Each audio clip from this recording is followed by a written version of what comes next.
আমি সোমা বলছি, সোমা মুখার্জি। এত কষ্ট হচ্ছে ভিতরে যে হসপিটালে বসে থাকতে পারছি না, আমাদের সব ডাক্তাররা সবাই খুব ডিস্টার্বড। আজকে তো ওপিডি বন্ধ রাখা হয়েছে। তোরা জানিস সমস্ত ঘটনা শুনলাম, যা মানে সত্যিকারের ঘটনা, যেটা আরজি করের ভিতরের যে ডাক্তার তারা তাদের বন্ধু বান্ধব মারফত এটা ছড়িয়ে মানে এসছে আমাদের কাছে। অ্যাকচুয়ালি যেটা ঘটেছে সেটা হচ্ছে, আমি শুনে তো মানে বিশ্বাস করতেও নিজেকে কেমন লাগছে রে।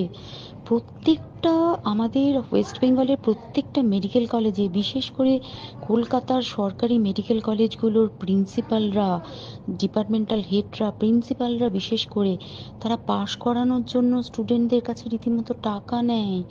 যেসব স্টুডেন্টরা, ইন্টার্নরা, পিজিটিরা যারা ভালো করে ক্লাস করে না বা থিসিস তারা জমা দেবে, পিজিতে তো থিসিস জমা দিতে হয়, তো যারা এমবিবিএস ফাইনাল ইয়ার